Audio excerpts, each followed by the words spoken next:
Hello students, सो आपका स्वागत है मेरे चैनल पे। मेरा नाम श्रुति अवस्थी है और आज हम चैप्टर 2 क्लास 9 का डिस्कस कर रहे हैं, that is matter around us pure. तो ये पार्ट 2 है। इससे पहले हम पार्ट 1 ऑलरेडी डिस्कस कर चुके हैं, उसका मैं लिंक डिस्क्रिप्शन में मेंशन कर दूंगी, आप चेकआउट कर सकते हैं। सो अब बिना कोई टाइम वेस्ट करें आज के टॉपिक्स देख लेते हैं। सो आज हम what is mixtures, types of mixtures, जैसे हेट्रोजीनियस, होमोजीनियस मिक्सचर्स होते हैं, सॉल्यूशन क्या होता है, सॉल्यूशन में टाइप्स ऑफ सॉल्यूशंस कौन कौन से होते हैं, एलॉय, सस्पेंशन, कोलाइडल सॉल्यूशंस, इनके बारे में आज हम डिटेल स्टडी करने वाले हैं।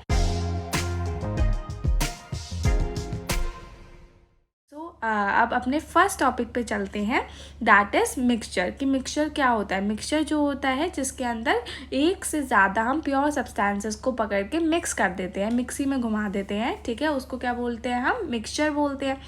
अब जिस चटनी बनाते हैं हम, तो उसके अंदर टाइप्स ऑफ अलग अलग प्योर सब्सटेंसेस डालते हैं ना, धनिया डालते हैं, पुदीना डालते हैं, नमक डालते हैं, मिर्च डालते हैं, फिर उन सब चीज़ों को क्या कर देते हैं, मिक्स कर देते हैं। सो नाम से ही पता चल रहा है मिक्सचर। तो मिक्सचर मतलब कि उसमें एक से ज़्यादा प्योर सब्सटेंसेस को मिक्स करा गया है। अब मिक्सचर में क्या होता है, मिक्सचर में हम ये जो चीज़ें हम मिक्स करते हैं उसको सेपरेट कर सकते हैं कोई भी फिजिकल प्रोसेस के थ्रू। जैसे फिजिकल प्रोसेस हो गया, जैसे फिल्टरेशन हो गया, सेडिमेंटेशन हो गया, सेंट्रीफ्यूगेशन हो गया। सो इन सब प्रोसेस के थ्रू हम जो भी कंपोनेंट्स उसमें मिक्सचर में हम मिलाते हैं उसको हम अलग कर सकते हैं। जैसे एग्जाम्पल हो गया, मिल्क हो गया। मिल्क क्या होता है, मिल्क के अंदर आप कहोगे तो कोई मिक्सचर तो होता नहीं है, वो तो एक प्योर फॉर्म में प्रेजेंट है। नहीं, ऐसा नहीं होता। मिक्सचर के अंदर फैट्स होते हैं, प्रोटीन्स होते हैं, वाटर होता है। तो ये सब क्या है, एक पूरा मिक्सचर के तौर पे प्रेजेंट है। पर अगर हम उसको सेंट्रीफ्यूगेट करेंगे या उसको थोड़े टाइम के लिए, बहुत टाइम के लिए उसको स्पीड में घुमाएंगे, ठीक है, तो उससे क्या होगा, अलग अलग चीज़ें सेपरेट हो जाती हैं। ऑलराइट। जैसे सॉफ्ट ड्रिंक हो गया, सॉफ्ट ड्रिंक के अंदर क्या होते हैं, गैसेस होती हैं, कार्बन डाइऑक्साइड होता है, शुगर होता है, वाटर होता है, अदर गैसेस होती है ना। वो भी एक फिजिकल प्रोसेस के थ्रू हम अलग कर सकते हैं।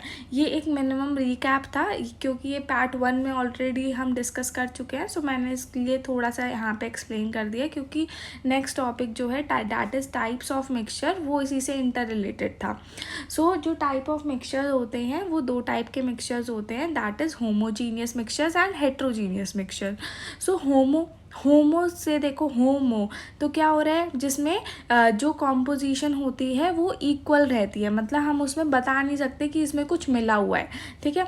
आप इसमें देख भी सकते हो, जैसे मॉलिक्यूल्स जो हैं वो बिल्कुल कैसे हैं, बिल्कुल इवनली सेपरेटेड है ना, ब्लू और pink, blue pink, blue pink. मतलब ऐसा लग नहीं रहा कि कोई कहीं पे इकट्ठा हो रखी है चीज़, नहीं, सारा एक साथ इवनली क्या है, स्प्रेडेड है पूरे बॉक्स में। तो वो क्या हो जाता है, होमोजीनियस मिक्सचर हो जाता है। अगर इसका एक हम लाइव एग्जाम्पल देखें तो sugar and water, salt and water, ये क्या हो जाते हैं, होमोजेनियस मिक्सचर के एग्जाम्पल हो जाते हैं। कैसे, अब जैसे आपने पानी का ग्लास लिया और उसके अंदर चीनी घोली, ठीक है। अब चीनी घोल दिया आपने, 2-3 चम्मच घोल दिया आपने। अब आपको पानी में कोई भी ऐसे डिस्टिंक्ट नज़र नहीं आएगा ना, कोई डिफरेंस तो आपको नज़र नहीं आएगा कि इसमें कुछ मिला हुआ है, जब तक आप उसको टेस्ट नहीं करोगे, है ना। तो ऐसे ही नमक के साथ भी होगा। जब हम पानी लेंगे, पानी के अंदर नमक घोल देंगे, अच्छे से घोल दिया, उसके बाद हमें पता नहीं चलेगा कि इसके अंदर क्या मिला हुआ है। अगर सॉल्ट के सारे पार्टिकल्स अच्छे से घुल चुके होंगे तो आपको नहीं पता चलेगा कि इसके अंदर क्या मिला हुआ था। आप फिर टेस्ट करोगे, आप बताओगे अच्छा नमकीन पानी है, ये मीठा पानी है ना। होमोजीनियस मिक्सचर में क्या होता है, उसमें कोई भी विजिबल चीज़ें नहीं होती हैं, विजिबल नहीं होता कि इसके अंदर क्या चीज़ मिली हुई है, ठीक है। जो भी चीज़ मिली हुई होती है वो इवनली स्प्रेडेड होती है पूरे में। अब आ जाते हैं हेट्रोजीनियस मिक्सचर्स पर। हेट्रोजीनियस मिक्सचर उसी का ही अपोजिट होता है। जैसे आप देख रहे हो, अब एक जो बॉक्स देख रहे हो आप, उसमें क्या हो रहा है, एक तरफ बहुत ज़्यादा ब्लू कलर के मॉलिक्यूल्स हैं और एक तरफ पिंक कलर के मॉलिक्यूल्स है ना। इसका क्या एग्जाम्पल होता है, इसका होता है सैंड एंड वाटर, जैसे एग्जाम्पल हो गया, या ऑयल एंड वाटर एग्जाम्पल हो गया। तो जैसे सैंड एंड वाटर कैसे है, आप एक गिलास वाटर लोगे, उसके अंदर सैंड डाली आपने, तब तक जब आपने डाली तभी तब ऊपर ऊपर रहेगी वो। थोड़ी देर बाद अगर आप उसको अनडिस्टर्ब छोड़ दोगे तो क्या होगा, सारे जो सैंड के पार्टिकल्स हैं वो नीचे की तरफ बैठ जाएंगे। तो ये क्या हो गया, हेट्रोजीनियस मिक्सचर हो गया। ठीक है, क्या हुआ, क्योंकि वो सेपरेट हो गए, है ना। हम उसमें से बता सकते हैं अच्छा ऊपर वाला पार्ट जो है वो पानी है और नीचे नीचे क्या है, सैंड है, और इसको हम कोई भी प्रोसेस के थ्रू क्या कर सकते हैं, अलग कर सकते हैं। ठीक है, इजीली अलग हो जाएगा ये। फिल्टर पेपर लेंगे और एकदम छान लो उसको और अलग अलग हो जाएगा, है ना। अब जैसे ऑयल एंड वाटर का अगर ले सकते हैं एग्जाम्पल, वाटर लिया, अब ऑयल जो होता है वो क्या होता है, लाइट वेटेड होता है, तो उसके ऊपर हमने ऑयल डाला तो ऑयल की लेयर क्या पानी के ऊपर ऊपर तैर रही है, ऑयल जो है वो वाटर जो है वो नीचे है ना। सो क्या होगा, तो हमें पता चल जाएगा कि ऊपर की लेयर क्या है, ऑयल की है, और नीचे की लेयर किसकी है, वाटर की है। तो हम डिस्टिंक्ट कर पा रहे हैं ना कि कौन कौन सी चीज़ इसमें मिली हुई है या कौन कौन से पार्टिकल्स इसमें मिले हुए हैं। तो जब हम चीज़ देख के बता सकते हैं अगर कोई भी मिक्सचर में कि अच्छा इसके अंदर ये चीज़ मिली हुई है या इसके अंदर ये चीज़ मिली हुई है, तो वो होता है हेट्रोजीनियस मिक्सचर। और होमोजीनियस मिक्सचर क्या होता है, जिसमें हम देख के नहीं बता सकते कि इसमें कोई चीज़ मिली हुई है, कौन सी चीज़ मिली हुई है। ठीक है, अब इसके हम थोड़ा डिटेल में देख लेते हैं कि अगर एग्ज़ाम में आ जाए तो कैसे हम लिखेंगे, क्योंकि होमोजीनियस और हेट्रोजीनियस की डिफरेंस आ जाता है। ठीक है, कि होमोजीनियस और हेट्रोजीनियस में क्या डिफरेंस रहता है, तो डिफरेंस में आप ये पॉइंट्स लिख सकते हो। ओके, सो होमोजीनियस मिक्सचर के पहले देख लेते हैं। होमोजीनियस मिक्सचर का क्या बोल रहा है कि इसकी यूनिफॉर्म कॉम्पोजिशन होती है थ्रू आउट। अब जैसे मैंने आपको पहले ही बताया कि जो पार्टिकल के मॉलिक्यूल्स के जो भी पार्टिकल है वो क्या है, इवनली डिस्ट्रीब्यूटेड है, तो उसकी जो कॉम्पोजिशन होगी वो क्या होगी, यूनिफॉर्म रहेगी, है ना। अब आ जाते हैं सेकंड पॉइंट पे कि बोल रहा है इक्वल प्रपोर्शन होता है सॉल्यूट और सॉल्वेंट का सॉल्यूशन के अंदर। अब आप कहोगे सॉल्यूट और सॉल्वेंट तो हमने पढ़ा ही नहीं, ये क्या होता है। जो सॉल्यूशन होता है, कोई भी सॉल्यूशन जो होता है वो दो चीज़ों से मिलके बना होता है, सॉल्यूट और सॉल्वेंट से। ठीक है, अभी ये हम डिटेल पढ़ेंगे जब हम सॉल्यूशन वाला टॉपिक करेंगे, पर अब इसमें आ गया है तो मैं थोड़ा सा ओवरव्यू दे देती हूँ। जो सॉल्यूशन होता है वो दो चीज़ों से मिलके बना हुआ होता है, that is solute and solvent. Okay, solute जो होता है वो कम मात्रा में प्रेजेंट होता है, मतलब लेस अमाउंट में प्रेजेंट होता है, और जो सॉल्वेंट होता है वो ग्रेटर अमाउंट में, लार्जर अमाउंट में प्रेजेंट होता है। जैसे सॉल्यूट का एग्जाम्पल हो गया शुगर और सॉल्वेंट का एग्जाम्पल हो गया वाटर। ऑलराइट, अब ये जो होमोजीनियस मिक्सचर होता है ये क्या होता है, एक ट्रू सॉल्यूशन होता है। इसका एग्जाम्पल वही हो गया, salt dissolved in water and sugar dissolved in water. Alright, अब नेक्स्ट आ जाते हैं दैट इज हेट्रोजीनियस मिक्सचर्स। की हेट्रोजीनियस मिक्सचर्स कौन से होते हैं, ये वही है, इसमें आप डिफरेंस के तौर पे भी लिख सकते हैं या आप इंडिविजुअली भी पढ़ सकते हैं। सो अब हेट्रोजीनियस मिक्सचर देख लेते हैं। हेट्रोजीनियस मिक्सचर क्या होता है कि which has physical distinct part, मतलब देख के हम बता सकते हैं अच्छा इसमें ये चीज़ मिलाई गई है, अच्छा इसमें ये चीज़ मिलाई गई है। ठीक है, जिसको हम देखते, जैसे नींबू पानी बनाते हैं, तो नींबू पानी जब हम बनाते हैं तो क्या होता है, उसमें चीनी तो घुल जाती है, चीनी नहीं पता चलेगी, नमक घुल गया, नमक नहीं पता चलेगा। पर जैसे ही हमने उसमें नींबू डाला, नींबू का जूस डाला, लेमन जूस डाला, तो लेमन जूस के जो पार्टिकल्स होंगे वो हमें दिखने लग जाएंगे, तो हमें पता चल जाएगा कि इसके अंदर क्या मिला हुआ है, लेमन मिला हुआ है। ठीक है, तो ये भी एक तरह का क्या होता है, सॉल्यूशन ही बनाता है, पर जो ये सॉल्यूशन बनाता है वो बनाता है सस्पेंशन और कोलाइडल सॉल्यूशन हेट्रोजीनियस मिक्सचर के अंदर इंक्लूड करते हैं। ठीक है, अच्छा, तो अभी पहले फर्स्ट पॉइंट को ही क्लियर करते हैं, दैट इज़ कि जिसके क्या है, फिजिकल डिस्टिंक्ट पार्ट होते हैं और इसकी नॉन यूनिफॉर्म कॉम्पोजिशन होती है। मतलब जैसे सैंड और वाटर हो गया, सैंड वाटर को थोड़ा मिलाया, जब तक मिलाते रहे तब तक तो उसके पार्टिकल्स क्या थे यूनिफॉर्मली स्प्रेडेड थे। जैसे ही हमने उसको अनडिस्टर्ब छोड़ दिया तो क्या हुआ कि जो भी पार्टिकल्स थे वो सेटल डाउन हो गए और जो ऊपर क्या आ गया, क्लियर वाटर आ गया। ठीक है, तो वो क्या हो गया, एक तरह का हेट्रोजीनियस मिक्सचर हो गया। इसके अंदर जो सॉल्यूट और सॉल्वेंट का प्रपोर्शन होता है वो अनइक्वल होता है। होमोजीनियस में क्या होता है, इक्वल होता है, और हेट्रोजीनियस में जो सॉल्यूट और सॉल्वेंट का प्रपोर्शन होता है वो अनइक्वल होता है। ठीक है, ऐसा भी हो सकता है सैंड ज़्यादा कर दी, वाटर कम कर दिया, ठीक है। ऐसा भी हो सकता है ऑयल ज़्यादा कर दिया, वाटर कम कर दिया, वाटर ज़्यादा हो गया, ऑयल कम हो गया, ठीक है। सॉल्यूट सॉल्वेंट की इसमें प्रपोर्शन कोई फिक्स्ड नहीं है, कितना भी ज़्यादा घटा बढ़ा हो सकता है, ओके। अब हेट्रोजीनियस में दो तरह के सॉल्यूशन इन्वॉल्व होते हैं, that is suspension and colloidal solutions. आप कहोगे ट्रू सॉल्यूशंस आ गया, सस्पेंशन आ गया, कोलाइडल सॉल्यूशंस आ गए, ये सॉल्यूशंस होते क्या है? ये सॉल्यूशंस अभी हम नेक्स्ट स्लाइड में पढ़ने वाले हैं, सो बने रहें, ठीक है। सो एग्जाम्पल इसका तो देख लेते हैं। एग्जाम्पल क्या बोल रहा है, that is oil and water. जैसे बताया ऑयल एंड वाटर होता है, सैंड एंड वाटर होता है, sodium chloride and iron filings, ये भी एक एग्जाम्पल होता है, ओके।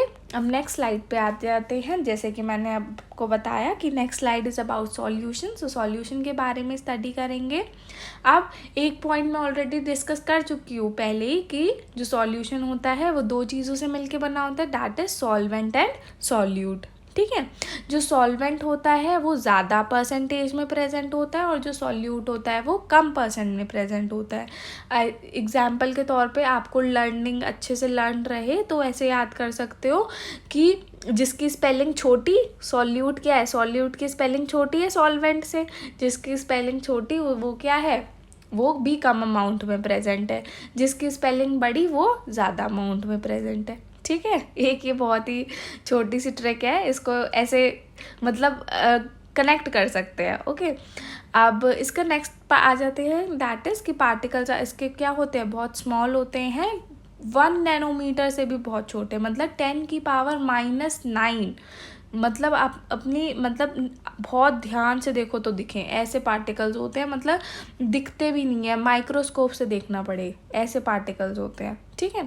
जो पार्टिकल्स होते हैं उनको कोई भी हम फिल्ट्रेशन प्रोसेस के थ्रू सेपरेट नहीं कर सकते, ठीक है। इससे कोई भी जो लाइट होती है, बीम ऑफ लाइट, अगर हम टॉर्च ले और सॉल्यूशन बना के रखा हुआ है, टॉर्च ले, टॉर्च को अगर हम ऑन करके बीम ऑफ लाइट पास कराएं अगर उस सॉल्यूशन से, तो क्या होगा, वो कोई भी स्कैटर नहीं करेगी, ठीक है। लाइट को वो फैलाएगी नहीं, लाइट स्ट्रेट निकल जाएगी, ओके। एग्जाम्पल हो गया salt and water, sugar and water, ठीक है। एक साइड में डायग्राम भी दे रखा है, आप उसको भी देख सकते हो, क्योंकि हमारा ब्रेन क्या करता है, डायग्राम्स को जल्दी कैच करता है ना। सो डायग्राम से आप देख सकते हो कि सॉल्वेंट प्लस सॉल्यूट, सॉल्वेंट क्या है, बड़े कंटेनर में ज़्यादा अमाउंट में है, ठीक है। सॉल्यूट छोटा सा, नमक हो गया, चीनी हो गई, थोड़े अमाउंट में प्रेजेंट है। उन दोनों को जब बनाया तो क्या बन गया, सॉल्यूशन बन गया, ठीक है। अब नेक्स्ट स्लाइड पे आते हैं, दैट इज़ अलॉयज़। अब कहोगे भाई ये अलॉयज़ क्या है। अब हमने सॉल्यूशन तो पढ़ लिया, सॉल्यूशंस में आपका लेमनेड भी सॉल्यूशन होता है एक तरह का, सोडा वाटर भी एक सॉल्यूशन होता है, ठीक है। पर ये अलॉय क्या होता है, अब जो सॉल्यूशन होता है वो सिर्फ लिक्विड तक सीमित नहीं है, ठीक है। वो सॉलिड में भी प्रेजेंट होता है और गैसेस में भी प्रेजेंट होता है। अलॉयज मिक्सचर्स होते हैं कोई भी दो मेटल्स के, या दो से ज़्यादा मेटल्स भी हो सकते हैं, ऐसा ज़रूरी नहीं है, या फिर एक मेटल हो और एक नॉन मेटल हो, ठीक है।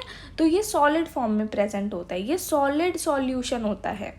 और ये जो हम मिक्स करते हैं दो या दो से ज़्यादा मेटल्स या एक मेटल एक नॉन मेटल को, जब हम मिक्स करते हैं उसको हम कोई भी फिज़िकल प्रोसेस के थ्रू सेपरेट नहीं कर सकते, ठीक है। जैसे एग्जांपल है, हम लोगों ने ब्रास बनाया, ठीक है, ब्रास बनाया, ब्रॉन्ज बनाया है, स्टील बनाया है। यहाँ पे दो एग्जांपल दे रखे हैं, दैट इज़ ब्रास। ब्रास किससे बना हुआ होता है, 30% जिंक होती है और 70% कॉपर मिलता है, ठीक है। तब जाके क्या मिलता है, ब्रास बनता है, ठीक है। स्टील कैसे बनता है, स्टील आयरन मिलाते हैं और कार्बन मिलाते हैं, ठीक है। लोहा और कार्बन को मिलाया जाता है, उससे स्टील बनता है, ओके। अब नेक्स्ट आते हैं, दैट इज सस्पेंशन। तो सस्पेंशन क्या होता है, suspension is a type of a solution he only, ठीक है। पर जो सॉल्यूशन होता है, सॉल्यूशन में वो किस टाइप में प्रेजेंट होता है, हेट्रोजीनियस मिक्सचर की फॉर्म में प्रेजेंट होता है। मतलब हेट्रोजीनियस मिक्सचर्स कौन से थे, जो हम अपनी आंखों से विजिबली जिनके पार्टिकल्स को हम देख सकते हैं, ठीक है, कि इसमें क्या चीज़ मिली हुई है, कैसे पार्टिकल्स मिले हुए हैं, कौन से पार्टिकल मिले हुए हैं। अब जब हम देख पा रहे हैं उनके पार्टिकल्स, तो ऑब्वियसली क्या होंगे, उनके पार्टिकल्स बड़े होंगे, लार्जर होंगे। तो वो क्या होते हैं, जो पार्टिकल्स होता है उनका वो 100 नैनोमीटर से भी बड़े होते हैं, से ज़्यादा होते हैं, मतलब 100⁻⁹, ठीक है, तो इतने ज़्यादा बड़े होते हैं, तो हम देख पाते हैं आराम से। और ये जो सॉल्यूशन बनता है इसका, ये थोड़ा ओपेक होता है। ओपेक मतलब थोड़ा जैसे कह सकते हो कि उसमें से लाइट जो है वो पास हो जाएगी और फैल जाएगी, ठीक है। जो उसके पार्टिकल्स होंगे वो क्या करेंगे, लाइट को फैला देंगे। इसके जो पार्टिकल्स होते हैं इसको हम फिल्ट्रेशन प्रोसेस के थ्रू सेपरेट कर सकते हैं। ये सब देखो इंटर रिलेटेड है। हेट्रोजीनियस मिक्सचर है, मतलब पार्टिकल्स बड़े हैं, हम देख पा रहे हैं, ठीक है। अब पार्टिकल्स बड़े हैं तो कोई भी हम फिल्ट्रेशन प्रोसेस के थ्रू क्या उसको सेपरेट कर पाएंगे, ठीक है। अब वो क्या करते हैं, वो तो जो सॉल्यूशन होता है वो थोड़ा सा ओपेक होता है। जब तो ओपेक होता है तो इस वजह से क्या होता है, जो लाइट होती है वो स्कैटर कर पाती है, फैल जाती है, क्योंकि उसके जब पार्टिकल्स पे लाइट पड़ेगी, पार्टिकल्स क्या है, बड़े बड़े पार्टिकल्स हैं, तो पार्टिकल्स क्या करेंगे, लाइट को फैला देंगे, ठीक है।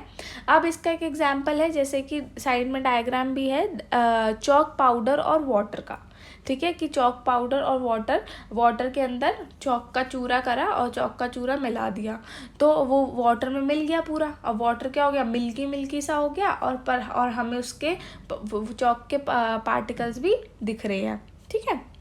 अब नेक्स्ट आ जाते हैं कोलाइडल सॉल्यूशंस में, and this is your last topic for today. So colloidal solution में जो पार्टिकल्स होते हैं वो 100 नैनोमीटर से भी बहुत छोटे होते हैं, ठीक है, मतलब बिल्कुल ही हम देख नहीं सकते हैं। अब वो कैसा ये जो सॉल्यूशन बनता है, कैसा बनता है, ट्रांसलूसेंट बनता है। ट्रांसलूसेंट मतलब कि ब्लर जैसा सा, ठीक है, मतलब हमें दिख रहा है कि पीछे क्या है पर साफ नहीं है कि क्या दिख रहा है। जो पार्टिकल्स हैं वो हम फिल्ट्रेशन प्रोसेस से फ़िल्टर क्या नहीं कर पाते, क्योंकि जो पार्टिकल्स हैं बहुत ज़्यादा छोटे हैं, तो कोई भी फिल्ट्रेशन प्रोसेस से हम उसको सेपरेट नहीं कर पाएंगे पार्टिकल्स को। और जो पार्टिकल्स होते हैं स्कैटरिंग करते हैं बीम ऑफ लाइट की। अब देखो डायग्राम में भी दे रहा है, एक क्या है, फ्लैश लाइट है, फ्लैश लाइट के बीच में सॉल्यूशन रखा, सॉल्यूशन से लाइट जो थी वो पास नहीं हुई, पाथ जो है विजिबल नहीं हुआ। अब आया कोलाइड पे जब आया तो पार्टिकल्स क्या थे, थोड़े थोड़े दिख रहे थे, उसने क्या करा कि लाइट को फैला दिया और लाइट का जो फ्लैश लाइट का जो पाथ है वो भी विजिबल है। सो इसमें एक चीज़ और है कि जो सॉल्यूशन है, सॉल्यूशन से अगर हम फ्लैश लाइट को पास करते हैं तो उसका जो पाथ होता है वो विजिबल नहीं होता, पर कोलाइड्स में जो पाथ होता है वो विजिबल होता है, ठीक है। एग्जाम्पल्स में हम लिख सकते हैं मिल्क, ठीक है, मिल्क एक तरह का कोलाइडल सॉल्यूशन है। So students, thanks for watching, and if you like this video then please don't forget to like, share and subscribe, and hit that bell icon so that you never miss the new video.